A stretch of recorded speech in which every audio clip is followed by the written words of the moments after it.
Hey, what's up everybody? TooTallToby here, and today we're going to attempt to complete this challenge, the 250814 challenge, using Onshape. So let's get into it here. We're at TooTallToby.com, and this is a tier 1 challenge, and let's click in here and click try again or get started, and go. So here we see the question is, what is the mass of this part in x.x grams? This is kind of a cool part. It can be 3D printed and it can function as a replacement lid for a spray bottle. So kind of a cool part here to be 3D printed. Let's now ask ourselves, where should the origin be located in this part? Well, this is a part that's going to utilize what's called a revolve command. Anytime you're turning a shape kind of around a center line, you're going to use what's called a revolve command. So maybe our main geometry that we can look at here is going to be kind of like this cross-sectional shape here, and then we're going to take that shape and then we're going to spin it around that center line, or revolve it around that center line to leave us with this shape here. Anytime you've got a round part, anytime you've got a part that can kind of like be lathed in the machining world, you're probably going to want to be doing that as a revolved feature. So whenever you've got geometry like that, the origin is almost certainly going to be located somewhere along this line, usually either down here at the bottom or up here at the top, and we're going to choose to put the origin down here at the bottom of this part. So now the question becomes, what is our first sketch going to look like for this part? We figured out where the origin is going to be, but what should the first sketch look like?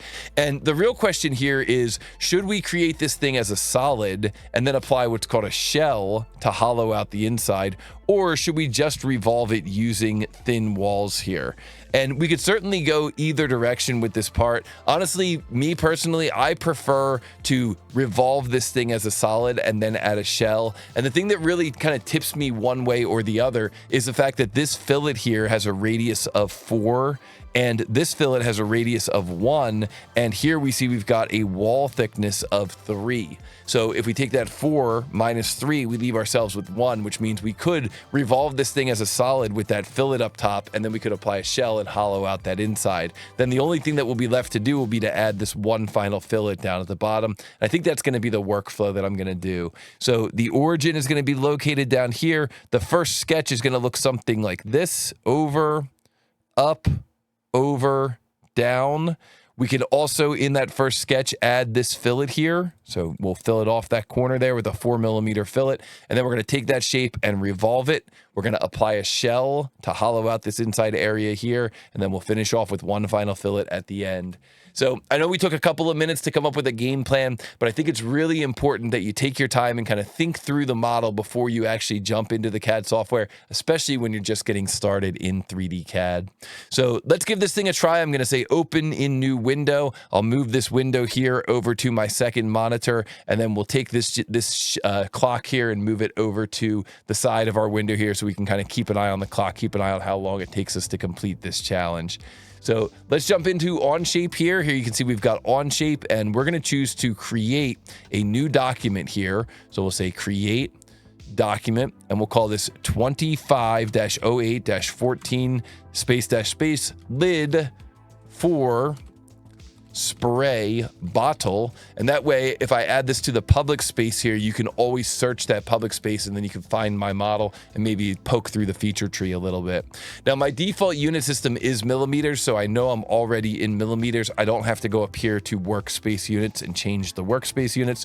So I'm going to go front plane, S key, begin a sketch, N key, and then I'm going to press the S key again, and we're going to create that shape that's going to be revolved. So a line that comes over here, a line that comes up at an angle, a line that comes over here directly above the origin, and a line that comes straight down. And that could be the beginning of your first sketch. Now we're going to create an additional line down here, and we're going to press the letter Q, which changes that line into a construction line. We'll drop that down here like so, and then we'll hit escape. And now that we've got that construction line, we can implement what are called doubled dimensions. So a doubled dimension means that I can begin the dimension command, S key dimension, and then I can create a dimension that goes from this point to this construction line. And then before I drop that dimension, I can cross over the construction line, and you see that I get this doubled dimension for the diameter. And that's what I want, because the drawing is calling that out at 25.6. So now I've got that diameter in there. Now what I can do is I can add in the height of this shape here, the height of this lid. So that height is going to be 33 millimeters. And then I can also add in this angle here, which looks to be 4 degrees total. So 2 degrees per side. So we'll make that 2 degrees there. And that is what we call the draft angle for that lid. Now, the final thing that I'm going to add in this sketch is going to be a fillet. So I choose the fillet command here, sketch fillet, and then I'll click on this point here, and the radius of this fillet, I'll double click here, is going to be 4. Enter, okay, and we're done with that fillet. And that is really what your first sketch should look like. And so now what we can do is come up here in the Onshape toolbar and we can choose revolve. So if we choose revolve here, what happens is the geometry from the sketch is selected as a revolve shape in this first box. And so we'll go down here into the second box that says revolve axis, and then we'll choose either the construction line or this line here from the solid. I'll choose the construction line just to be a little bit more consistent.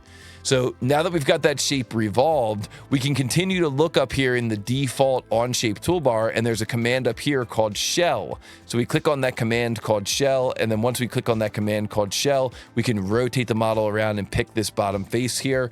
And what is the wall thickness of the shell going to be? It's going to be 3 millimeters. So we click in this box here, 3, enter, enter. And then the final thing we'll do here is we will press the S key and launch the fillet command. This is a fillet feature instead of a fillet in the sketch.